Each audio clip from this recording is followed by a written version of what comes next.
Hello, चलते हैं type third की तरफ। किसके टाइप थर्ड की बात कर रहा हूं मैं? लेंस मेकर फॉर्मूला पर बेस्ड क्वेश्चंस के टाइप थर्ड की। देखो थर्ड टाइप ऑफ क्वेश्चंस क्या है कि साहब ये हमारे पास एक लेंस है, ठीक है। इस लेंस की जो फोकल लेंथ है वो f दे रखी है अपने को। हमने क्या करा कि इसके दो टुकड़े कर दिए जी। ये लेंस था, इसका ऊपर वाला टुकड़ा अलग कर दिया है और नीचे वाला टुकड़े को अलग कर दिया हमने। तो जो इंडिविजुअल टुकड़े हुए एग्जैक्टली हाफ टुकड़े किए हमने, ठीक है। तो ये f1 हुआ, ये f2 हुआ, एग्जैक्टली बीचों बीच से हमने इसको काटा है, ध्यान रहे। तो भाई अब ये f1 जो है इसका f के साथ क्या रिश्ता है, f2 है इसका f के साथ क्या रिश्ता है, ऐसा अपने से पूछा जा सकता है। तो भाई एक बात बताओ, हम इसके रिफ्रैक्टिव इंडेक्स को μ2 का नाम दे रहे हैं, बाहर के रिफ्रैक्टिव इंडेक्स को μ1 का नाम दे रहे हैं। यहाँ पर भी वही है, क्योंकि हमने ना तो मीडियम बदला है ना मटेरियल बदला है। हमने जो बदले हैं वो सिर्फ इसको काटा है। अब एक बात बता दीजिए आप कि भाई फोकल लेंथ का रिलेशन रिश्ता जो है वो क्या होता है? वो होता है जी 1/f equal to μ2 minus μ1 divided by μ1 bracket 1/r1 minus 1/r2। अब भाई आप इस लेंस को बिल्कुल बीचों बीच से काट रहे हैं, तो क्योंकि आप लेंस को बिल्कुल बीचों बीच से काट रहे हैं तो क्या 1/r पे कोई फर्क पड़ेगा? ना जी, कोई फर्क नहीं पड़ेगा। 1/r2 पे कोई फर्क पड़ेगा? नहीं जी, फर्क बिल्कुल नहीं पड़ेगा। यार पढ़ना तो चाहिए वैसे। देखो जरा गौर से, हम इस डायग्राम को इस तरीके से काट दें तो फर्क r1 r2 पे पड़ेगा क्या? भाई पहले हमें ये तो पता हो कि r1 r2 है क्या। साहब r1 r2 है कि जो पहले वाला सरफेस है इसका जो सर्कल बनेगा उसकी रेडियस यहाँ तक हुई वो है r1। इसके लिए जो सर्कल बन रहा है, जो स्फीयर बन रहा है, बेसिकली सर्कल नहीं स्फीयर, इसके लिए जो रेडियस है दैट इज r2, वो इधर है भाई, यहाँ से लेके यहाँ तक की जो लंबाई है वो।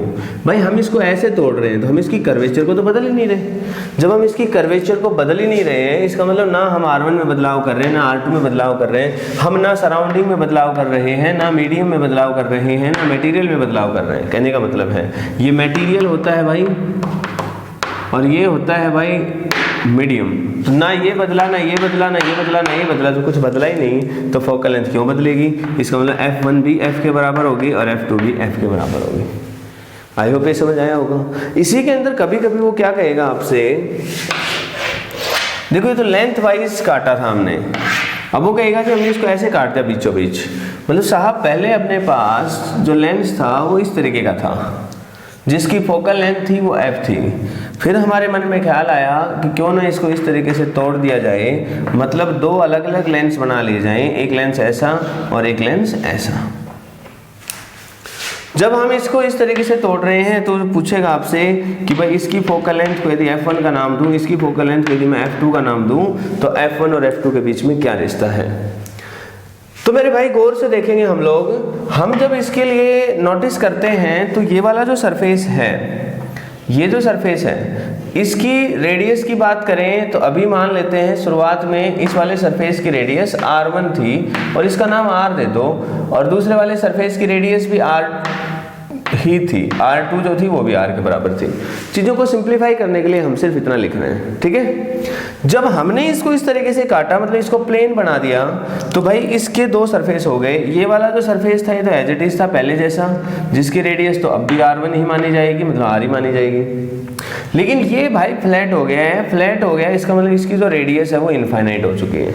याद रखें, प्लेन चीज की रेडियस इनफाइनाइट हो गई। समझने के लिए समझो, ये छोटा ऑब्जेक्ट है जिसकी रेडियस है, ये थोड़ा बड़ा होता तो इसका इतना हिस्सा बहुत बड़ा हो जाए, इतना हिस्सा प्लेन नजर आएगा, लेकिन कब बहुत बड़ा हो जाए, इन्फिनिटी तक ये फैल जाए, तो उस समय हम इसको फ्लैट की तरह से देखेंगे, राइट। मतलब इन्फिनिटी हो जाएगी फोकल लेंथ, ओके। तो देखो पहले क्या हुआ, इनिशियली ये था जी 1/f equal to μ2 minus μ1 divided by μ1 into 1/r1 minus 1/r2। मतलब ना तो अपने पास ये बदला, ना ये बदला, ना ये बदला। अब साहब इन दोनों की बात करें यदि, हाँ आपको पता है कि ये जो रिश्ता यूज होता है ये विद साइन कन्वेंशन होता है, तो μ2 माइनस μ1 अपॉन μ1 ये तो एज इट इज रख दिया, और 1/r1 तो ये तो पॉजिटिव ही काउंट होगा क्योंकि इधर जा रहे हैं, तो 1/r माइनस 1/r2। अब भाई इस सरफेस के लिए r2 इधर है तो नेगेटिव में आएगा, तो नेगेटिव नेगेटिव प्लस हो जाएंगे, मतलब अल्टीमेटली वैल्यू बच गई अपने पास μ2 minus μ1 divided by μ1 2 divided by r and this is equal to 1/f। अब हुआ क्या है, हुआ ये है कि भाई हम इसको गौर से देखते हैं। अब ये तो पहली सिचुएशन थी, क्वेश्चन नंबर 1 दे दो। अब ये वाली हालात को यदि हम देखेंगे तो हम लिखेंगे 1/f1 will be equal to μ2 minus μ1 divided by μ1। देखो इसमें तो कोई बदलाव हुआ ही नहीं है, जनरल फॉर्मूला है, कोई बदलाव नहीं हुआ, तो हमने इसको ऐसे कैसा रख दिया। अब आती है R1 की बात। भाई R1 में भी कोई बदलाव नहीं हुआ है, 1/R1 था तो 1/R ही है, माइनस अब साहब ये तो इन्फिनिटी हो चुका है और 1/∞ क्या होता है 0, तो चाहे माइनस करो चाहे प्लस करो उससे कोई फर्क नहीं पड़ता है, ठीक है। तो ये टर्म 0 हो गई है। 0 क्यों हुई है ध्यान से देखो, 1/R2 होता है और R2 कितनी है इसका इन्फिनिटी, इसलिए 0 हो गई है। तो हमारे पास तो रिश्ता बना क्या बना, 1/f1 will be equal to μ2 minus μ1 divided by μ1 into 1/R। This is equation number 2। आप क्या करिए 1 को 2 से भाग कर दीजिए, तो 1/f divided by 1/f1 will be equal to μ2 minus μ1 divided by μ1। आपके सामने है μ2 माइनस μ1 डिवाइडेड बाई μ1, ठीक है, और इंटू 2/R डिवाइड कर दीजिए किससे, μ2 minus μ1 divided by μ1 into 1/R। ये तो पूरी टर्म इससे कैंसिल हो जाएगी, R भी इससे कैंसिल हो जाएगा, ये क्या बन जाएगा f1 डिवाइडेड बाई f, और इधर क्या हो जाएगा साहब 2 डिवाइडेड बाई 1। इसका मतलब आपके सामने रिजल्ट आ चुका है कि f1 की जो वैल्यू है वो 2 गुना हो गई है f से, मतलब फोकल लेंथ बढ़ गई है।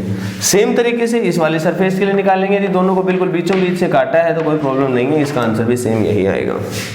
मतलब ये है कि यदि हमने एक लेंस को बिल्कुल बीचों बीच से काटा है तो फोकल लेंथ में इंक्रीज आया है और फोकल लेंथ 2 गुना हो गई है, लेकिन यदि हम इसको लेंथ वाइज काट रहे हैं तो फोकल लेंथ में कोई फर्क नहीं पड़ा है। अब देखो ध्यान से समझने की बात क्या है, इसको आप सिंपल तरीके से कॉमन सेंस से भी सोल्व कर सकते थे।